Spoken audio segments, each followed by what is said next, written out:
Hi అందరికీ, welcome back to our channel. ఎలా ఉన్నారు అందరూ? సో నేను ప్రీవియస్గా ఒక కేక్ వీడియో షేర్ చేశాను కదండి, దానిలో రెసిపీ షేర్ చేస్తాను అని చెప్పాను. సో టైం సరిపోకపోవడం వల్ల కొంచెం ఎడిటింగ్కి వీలు పడలేదు. ఇప్పుడు మీకోసం షేర్ చేస్తున్నాను. తప్పకుండా వీడియో మొత్తం చూడండి, మీకు డెఫినెట్గా నచ్చుతుంది. వీడియో చూసి ట్రై చేయండి. ఇది నేను ఫస్ట్ టైం ట్రై చేశానని చెప్పాను కదా, చాలా బాగా కుదిరింది. పిల్లలకి చాలా బాగా నచ్చింది. ఇది టీ టైం స్నాక్గా కూడా బాగుంటుంది. సో ట్రై చేసి ఎలా ఉంది అనేది నాకు తప్పకుండా కమెంట్ చేసి అయితే చెప్పండి. అట్లానే సబ్స్క్రైబ్ చేసుకోవడం మర్చిపోకండి. So let's get into the video.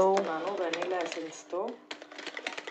So దీనిలో అయితే నేను ముందుగా 3 eggs అయితే వేసుకుని బీట్ చేస్తున్నాను. మీ దగ్గర బ్లెండర్ ఉంటే బ్లెండర్తో బాగా పఫీగా బ్లెండ్ చేసుకోండి. దానికోసం నేను 150 grams షుగర్ పౌడర్ తీసుకున్నాను. ఈక్వల్ క్వాంటిటీలో మైదా కూడా తీసుకోవాలి. ఇది కొంచెం బీట్ చేసుకున్నాను. దీనిలో అయితే ఇప్పుడు నేను షుగర్ పౌడర్ వేసేసి మళ్ళీ కాసేపు ఫ్లఫీగా వచ్చే వరకు బీట్ చేసుకుంటాను.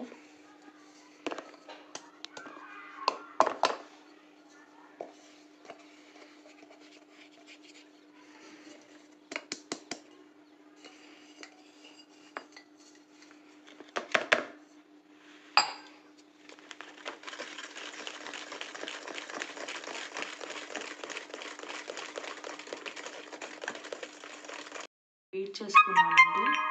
థిక్ కన్సిస్టెన్సీ వచ్చింది. ఇంకా దీనిలో 1/4 కప్పు ఆయిల్ వేసాను.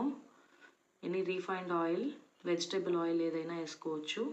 ఇంకా ఒక 4 టేబుల్ స్పూన్స్ మిల్క్ అయితే వేసాను. సో దీంతో నేను షుగర్ క్వాంటిటీ ఎంత తీసుకున్నానో అంతే మైదా తీసుకుంటున్నాను.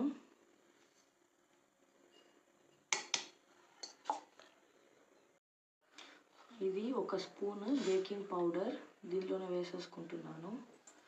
ఇంకా ఒక 1/4 స్పూన్ 1/2 స్పూన్ బేకింగ్ సోడా,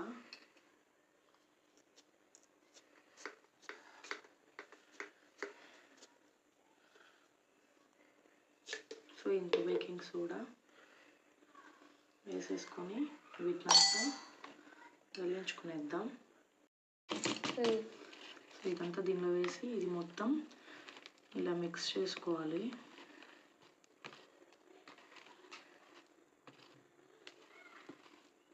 ఒకే డైరెక్షన్లో మిక్స్ చేసుకోండి. ఇలా తిప్పొద్దు, ఓన్లీ ఇన్ వన్ డైరెక్షన్. ఇలా మిక్స్ చేసుకొని ఉండలు లేకుండా నీట్గా మిక్స్ చేసేసుకుందాం. సో ఇందులోనే కొంచెం ఒక 10 డ్రాప్స్కి వెనిలా ఎసెన్స్ అయితే యాడ్ చేస్తున్నానండి. దీన్ని చూపెట్టు.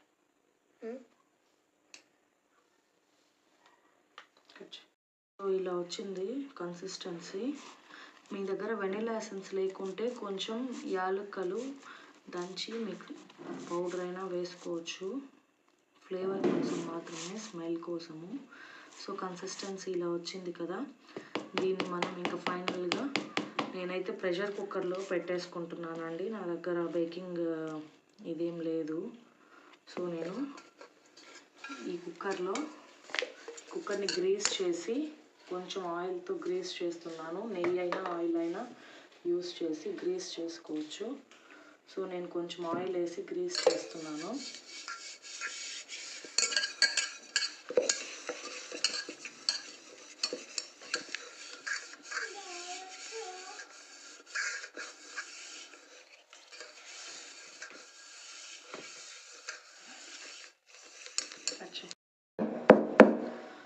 సో దీనిలోదంతా కుక్కర్లో డిష్ అవుట్ చేసుకున్నా. దీనికి ఆయిల్ వేసాను కదా, గ్రీస్ చేశాను కదా, దానిలోనే కొంచెం మైదా వేసి డస్ట్ చేసేసి తీసేసాను. సో ఫైనల్గా దీనిలోది డిష్ అవుట్ చేసుకొని ఒకసారి ఇలా ట్యాప్ చేసుకున్నామంటే బబుల్స్ అంతా పోయి నీట్గా వచ్చేస్తుంది.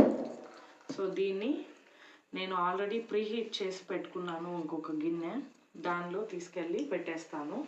సో ఇది 40 minutes సిమ్లో బేక్ చేసుకోవాలి. తర్వాత తర్వాత బేక్ చేసిన తర్వాత ఎలా ఉంది అనేది నేను మీకు ఫైనల్గా చూపెడతాను. కేక్ 50 మినిట్స్ నేను ఇలా బేక్ చేశాను. సో బేక్ చేసిన తర్వాత ఫైనల్గా నైఫ్ ఇలా గుచ్చి చూస్తున్నాను. సో ఏం అంటుకోలేదు, చూస్తున్నారా?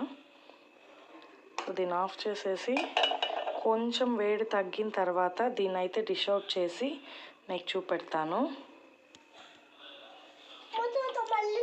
దీన్ని స్లోగా ఇలా రౌండ్గా ఇలా అనేసామంటే కుక్కర్ నుంచి విడిపోతుంది. సో ఫైనల్గా డిష్ అవుట్ చేసిన తర్వాత కేక్ ఇలా వచ్చింది.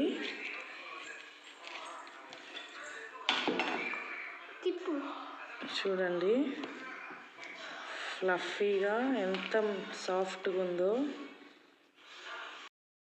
కేక్ కట్ చేసిన తర్వాత చూసారా ఎంత ఫ్లఫీగా ఉందో. సో ఎంత సాఫ్ట్గా ఫ్లఫీగా ఉందో. So this is the video. మీకు నచ్చితే లైక్ చేయండి, షేర్ చేయండి అండ్ కమెంట్ చేయండి.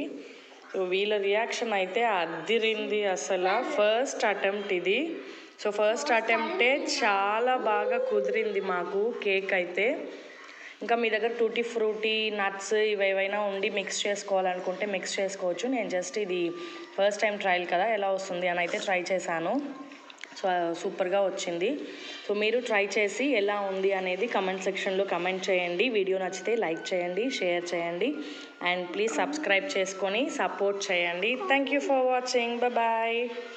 Subscribe to our channel.